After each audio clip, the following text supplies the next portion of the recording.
Kali ini kita akan bahas PT Arwana Citra Mulia Tbk dengan kode saham ARNA ya. Di sini kalau kita lihat ARNA ini termasuk perusahaan yang grow company ya, bertumbuh. Di sini kalau kita lihat dari 2018 trennya naik terus ya. Terakhir di harga Rp950 per saham, tertingginya Rp1.070 per lembar saham. Oke, kita lihat ya, apakah pergerakan harga saham ARNA ini sama dengan pergerakan kinerjanya. Oke, kalau kita lihat sekilas hampir sama ya pergerakan saham ARNA ini 2018, ini juga 2018,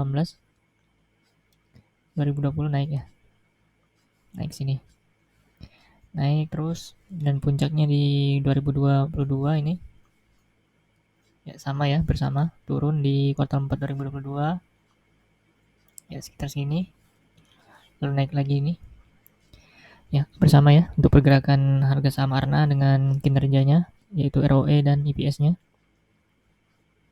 Oke, nanti kita cek ya proyeksi harga saham ARNA.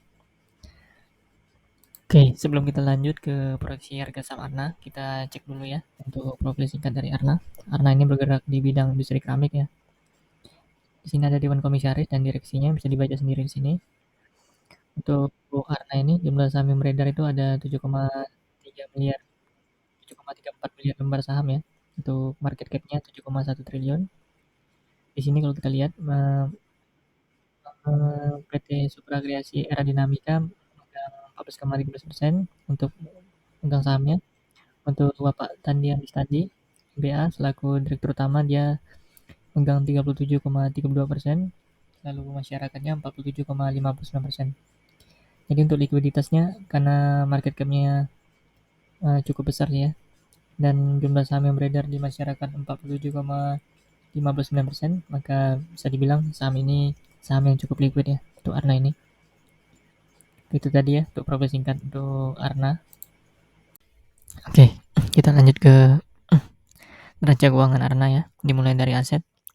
Kalau kita lihat untuk aset ARNA ini dari 2018 sampai 2023 bertumbuh ya, naik. Namun di sini di kuartal 1 2023 turun ya 9% untuk ARNA ini dibanding kuartal 4. Untuk ekuitasnya ARNA ini cenderung bertumbuh ya, naik. Namun di kuartal 1 ini turun ya 14% dibanding dengan kuartal 4 2022. Ini wajar ya. Jadi ARNA itu setiap kuartal 1 kalau kita lihat turun ya. Ini kenapa? Ini karena ARNA bagian dividen setiap di kuartal 1, makanya turun ekuitasnya. Oke, untuk liabilitasnya kita lihat di sini ARNA hampir stabil ya. Agak naik sedikit untuk liabilitasnya. Terakhir naik 3% dibanding kuartal 4 2022. Lalu dari segi DER-nya walaupun di sini bertumbuh, tapi DER-nya masih kecil sih untuk ARNA ini. Terakhir 0,4%. Jadi aman ya. DER kecil kalau kurang dari 1 itu aman. Artinya kecil kemungkinan untuk ARNA ini gagal bayar. Dan kalau utangnya kecil, maka labanya bisa maksimal.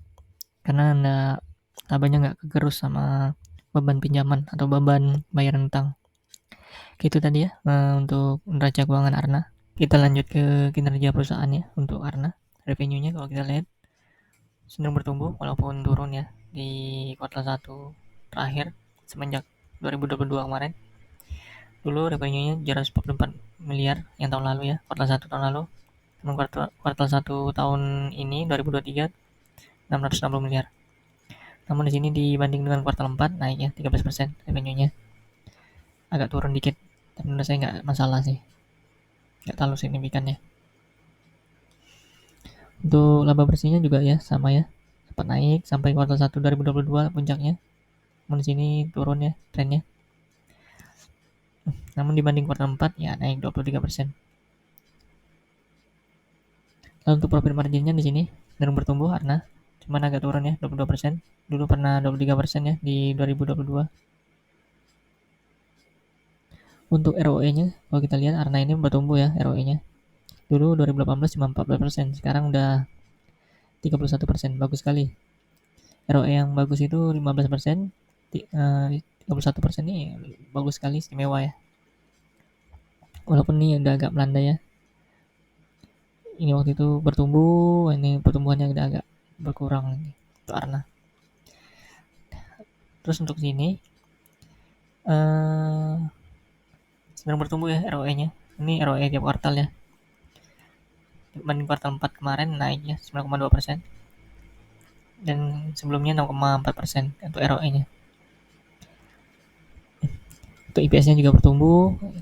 IPS-nya juga bertumbuh ya, walaupun agak turun di sini. Pernah 23, sekarang 20. Oke, itu tadi ya untuk kinerjanya. Saya rasa nggak ada masalah untuk kinerja Arna, emang agak turun. Tapi menurut saya masih wajar sih. Tapi kita lihat ya, apakah nanti kemungkinan pendapatan atau labanya mentok ya, atau masih bisa bertumbuh. Itu tergantung dari strategi Arna nanti. Kita lanjut ya evaluasi Arna. Dimulai dari book value-nya bertumbuh ya di sini. Agak turun di kuartal 1 ini. Wajar karena ekuitasnya turun karena bagi dividen. Lalu PBV-nya di sini kalau kita lihat Arna ini PBV-nya nggak pernah di bawah 1 kali ya karena dia ROE-nya tinggi 20-30%. Jadi dihargai 2-3 kali. Ini pernah sampai 5 kali. ROE-nya tinggi ya. Jadi PBV-nya juga tinggi. Jadi rata-rata perusahaan yang ROE-nya tinggi itu premium. Kalau ROE-nya 30% itu 3 kali, kalau ROE-nya 20% 2 kali. Kalau ROE-nya 40% 4 kali. Biasanya sih seperti itu dia. Oke, untuk pernya ini. Pernya kalau kita lihat di sini terakhir di tahun 2022 pernya 13 kali dan di kuartal 1 ini 11,7 kali. Ini yang 2022 ya. Per tahunan, ini per kuartal. Oke, untuk nilai wajarnya, harga wajarnya itu 1044, sekarang Rp150. Kita lihat ya valuasinya.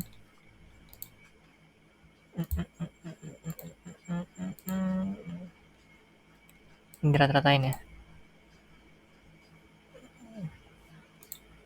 Ya sekitar 1044. Ini di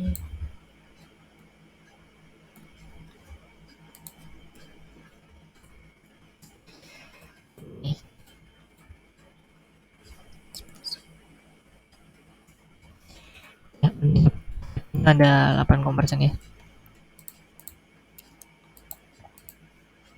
Jadi harga wajarnya masih sekitar segini. Ya masih terhitung wajar ya harganya. Margin of safety-nya paling 9%. Ya masih bisa lah. Karena ini di harga 1044 nanti.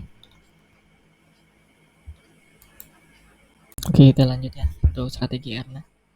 Strategi perusahaan Arna di sini Arna menyiapkan sejumlah strategi ya. Dia menambah pabrik di sini, lalu melakukan inovasi supaya menekan biaya pemakaian energi gas alam cair ya. Jadi dengan ini strateginya diharapkan perusahaan dapat bertumbuh yang tentu berefek pada valuasi serta harga sahamnya. Jadi intinya Arna mau bangun pabrik buat ekspansi dan melakukan efisiensi ya.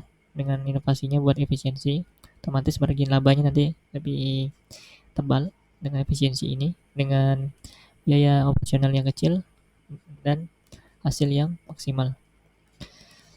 Jadi dengan nambah pabrik ini otomatis nanti nambah kapasitas, produksinya lebih banyak, otomatis pendapatannya lebih besar.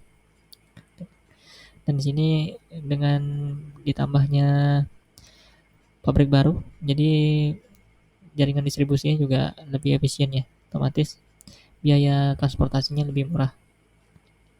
Itu tadi ya strategi perusahaan dari Arna. Untuk prospek bisnisnya keramik masih bagus lah ya, karena di rumah-rumah masih pakai keramik rata-rata kan, rata-rata masih pakai keramik, jadi bisnis keramik masih aman. Lagi pula pertumbuhan penduduk di Indonesia juga makin bertumbuh, ya kebutuhan rumah bertambah, ya otomatis permintaan keramik juga ikut ya, ikut bertumbuh lah. Untuk kompetitornya banyak ya, untuk bisnis keramik ini banyak, dari Romans, Emilia ataupun yang dari impor juga banyak sih. Tapi karena Arna ini punya pasarnya sendiri, ya saya yakin masih bisa bersaing lah Arna. Terus untuk GCG-nya, manajemen Arna masih sangat baik ya. Terbukti dari kinerjanya sampai ROE-nya sampai 30%. Artinya kan bagus sekali Arna manajemennya. Juga Arna juga transparan dalam memberikan informasi ya, relevan terkait perusahaan. Ya, laporan keuangannya rajin. Laporan keuangannya juga sama apa ya? public expose juga ya, transparan lah Arna ini dalam informasinya.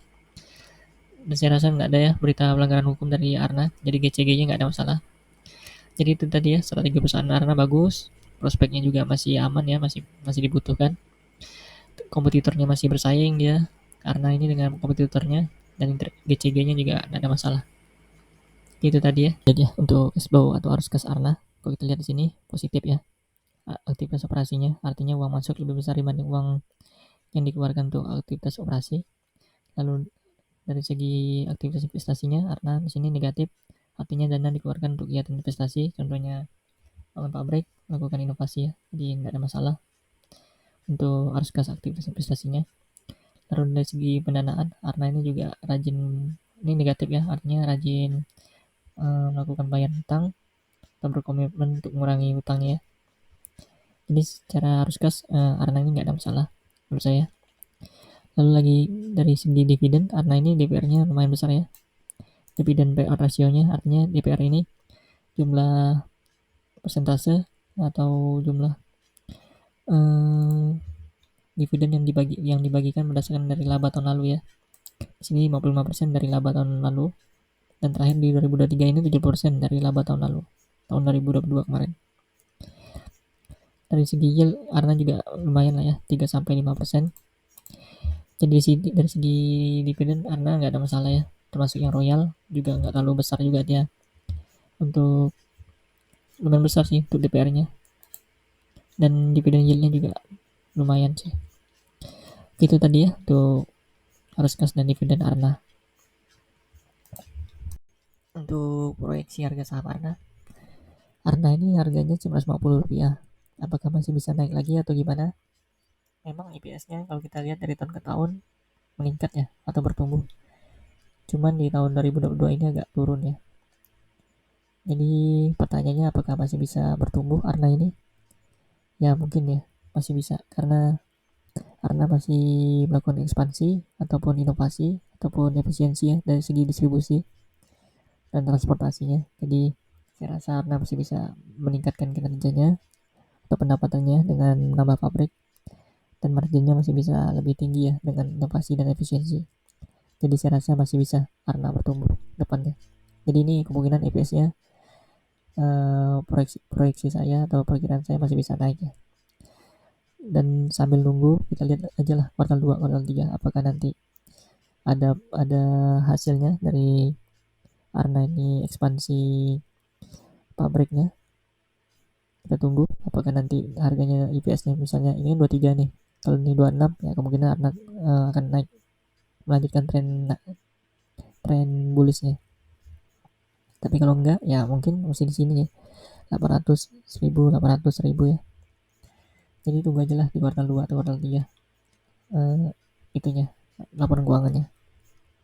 Terus kalau yang nyangkut ya bisa di average down sih sekitar 800-900 ini, karena saya yakin harganya nggak akan turun jauh sih, karena hanya di 900.000 di average down di sini. Nanti kalau mau trading jangka pendek bisa dijual di 1000, kalau trading jangka panjang tunggu IPS-nya nanti naik sekitar 28 26 ya, baru kita jual. Oke itu tadi ya untuk proyeksi